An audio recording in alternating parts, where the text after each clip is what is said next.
Duet বাস্তবায়ন পরিষদের আহ্বানে ৩০০ সদস্যকে মৃত্যুঞ্জয় স্কোয়াড নামে একটি স্কোয়াডের অন্তর্ভুক্ত করা হবে এই আহ্বান জানানো হয়। সেই আহ্বানে সাড়া দিয়ে বিআইটি ঢাকার উন্মুখ ছাত্ররা তাদের নাম স্বহস্তে লিপিবদ্ধ করে একটি খাতায়।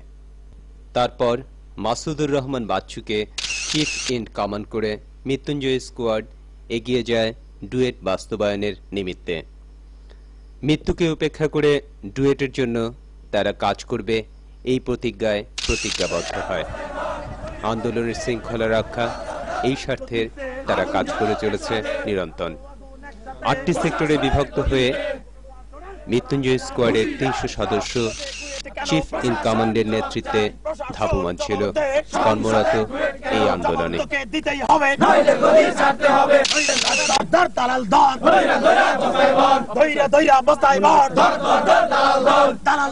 কালো হাত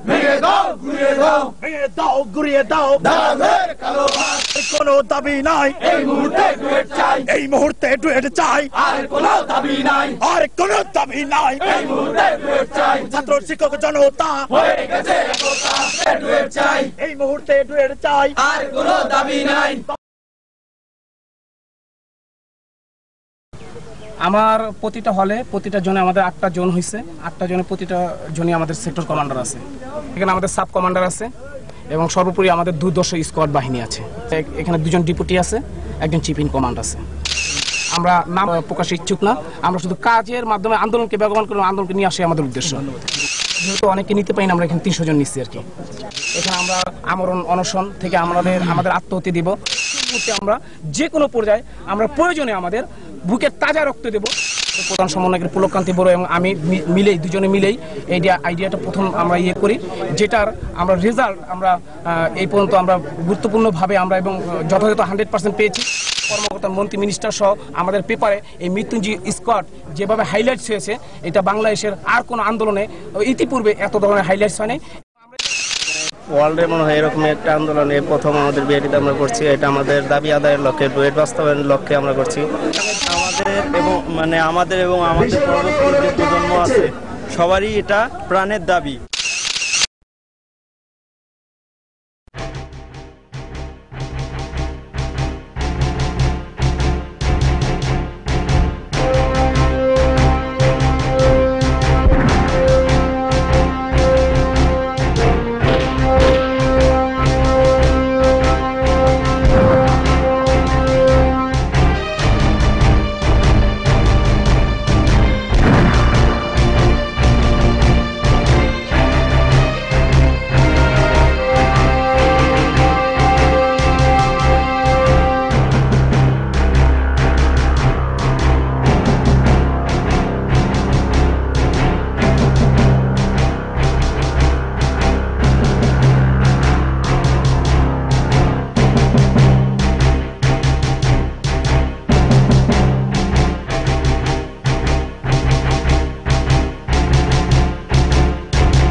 আশির দশকের মাঝামাঝি শিক্ষক সংকটের ফলে দেশের 4টি বিভাগে প্রতিষ্ঠিত ইঞ্জিনিয়ারিং কলেজগুলো বন্ধের উপক্রম। এই প্রেক্ষিতে নীতি নির্ধারক মহল প্রকৌশল শিক্ষার মান আন্তর্জাতিক পর্যায়ে উন্নীত করা ও প্রযুক্তি গবেষণার সুযোগ বৃদ্ধির উপর গুরুত্ব আরোপ করে দেশের 4টি ইঞ্জিনিয়ারিং কলেজকে Bangladesh institute of technology ordinance 1986 এর মাধ্যমে বিশ্ববিদ্যালয়ের ন্যায় ডিগ্রি প্রদানকারী স্বায়ত্তশাসিত প্রতিষ্ঠান বিআইটিতে রূপান্তর করে। প্রতিষ্ঠা পায় বিআইটি ঢাকা। 2001 সাল। নতুন শতাব্দীতে চারিদিকে নব উন্নয়নের ছোঁয়া। বিআইটি ঢাকা এদেশের ইঞ্জিনিয়ারিং শিক্ষার ক্ষেত্রে জাতীয় সংসদে আলোচিত একটি উজ্জ্বল নাম। উত্তরণের জোয়ার যেন সীমানা মানতে চায় না। বিআইটিগুলো বিশ্ববিদ্যালয় উন্নতিকরণ দাবিতে আন্দোলনের সূত্রপাত করল। বিআইটি ঢাকার ছাত্ররাও বসেছিল না। ছাত্র নেতৃবৃন্দ সুপরিকল্পিত আন্দোলন কর্মসূচি ঘোষণা করে, কিন্তু লাশ ছাড়া কোনো আন্দোলনই বুঝি মহান ঐতিহাসিক পটভূমিটা খুঁজে পায় না। তাই 4 নভেম্বর 2001 সন্ধ্যা 6:30 প্রকৌশল বিশ্ববিদ্যালয় দাবিতে বিআইটি ঢাকার ছাত্ররা এক বিরাট মিছিল বের করল। এক আকস্মিক অনাকাঙ্ক্ষিত ঘটনায় প্রাণ হারান মেকানিক্যাল ডিপার্টমেন্টের বিদায়ী বর্ষের ছাত্র সৈয়দ মোহাম্মদ মোস্তফা।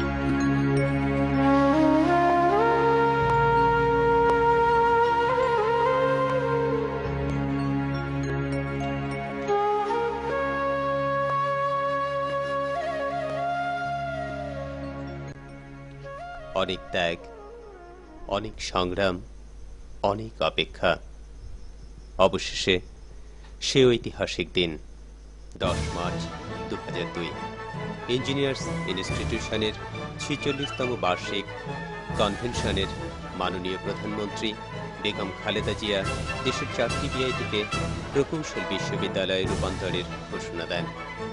বিআইটি ঢাকার ছাত্ররা মেতে ওঠে স্মরণকালের শ্রেষ্ঠ আনন্দমুখরতায়।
সাল।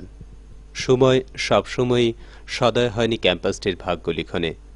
প্রকৌশল বিশ্ববিদ্যালয় ঘোষণার পর এর বিভিন্ন কার্যক্রমের প্রসিডিওর এবং নামকরণ বিষয়ে সিদ্ধান্ত গ্রহণের জন্য গঠিত হয় 6 সদস্য বিশিষ্ট কমিটি। বিআইটি ঢাকার ভাগ্যাকাশে নেমে আসে অমানিসার কালো অন্ধকার, চলে সূক্ষ্ম গোপন ষড়যন্ত্রের নীল নকশা। আন্দোলনের হাতছানি বুঝে আবারও অস্তিত্বের লড়াই কোন সীমান্তে গিয়ে শেষ হবে জানা নেই। তাই তো পিএল পিছালো, পরীক্ষাও। শেষ ঘোষণার জন্য অপেক্ষা করল বিআইটি ঢাকার 1020 জন ছাত্রছাত্রী। 12 মে 2003 মহান জাতীয় সংসদে দেশের 4টি বিভাগীয় বিআইটি প্রকৌশল বিশ্ববিদ্যালয় রূপে বিল উত্থাপন হবে। হলেও শ্বাসরুদ্ধকর অপেক্ষা শেষে রাত 10:10 বিআইটি ঢাকাকে গাজীপুর প্রকৌশল ও প্রযুক্তি বিশ্ববিদ্যালয় নামকরণ করে গাজীপুর প্রকৌশল ও প্রযুক্তি বিশ্ববিদ্যালয় 2003 বিল উত্থাপন করা হলো। আবাসিক হলের বাতিগুলো নিভে দেওয়া হয়েছে। রাতের নির্জনতাকে ছাপিয়ে 1020 জন ছাত্রের আবেগের বন্যায় ভেসে গেছে ক্যাম্পাসের রাস্তাগুলো। নাম নিয়ে তালবাহানা চলবে না, বন্ধ করো। রক্তের বন্যায় ফেসে যাবে অন্যায়। মোস্তফা ভাইয়ের রক্ত বৃথা যেতে পারে না। প্রশাসনের দালালেরা হুঁশিয়ার, সাবধান। আরো কত শত প্রকাশ, যে কত ভাবে।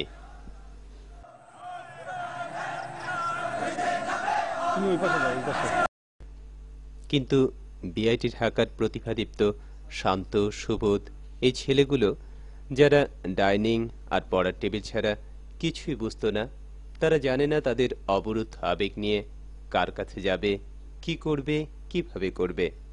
সময় বয়ে চলল রুদ্ধতায়। জল্পনা কল্পনা আর হতাশায় নিয়ে 14 মে 2003 সকালের সূর্যোদয় হল সফলতার পথে প্রথম বার্তা হয়ে। পুলককান্তি বড়ুয়া, যাকে সবাই ভালোবেসে ডাকে পুলকদা, বহুমুখী প্রতিভা সম্পন্ন, সবার ভালোবাসার এই মানুষটাই সময়ের অন্যতম দাবি পূরণীয় ব্যক্তিত্ব হয়ে কাঁধে তুলে নিলেন সমস্ত আন্দোলনের ভার। ডক্টর এফআর খান হলের সামনে একটি চেয়ারের উপর দাঁড়িয়ে তৎক্ষণাৎ ডাকা মিছিলোত্তর সভায় বিআইটি ঢাকার ইতিহাসে 7ই মার্চ রচনা করলেন। নিরপেক্ষতার শীর্ষে দাঁড়িয়ে সকল ছাত্র সংগঠনের একাত্মতায় রচনা করতে চাইলেন এক আন্দোলন দুর্গ। ঘোষণা করলেন স্মরণকালের ব্যতিক্রমধর্মী গঠনতান্ত্রিক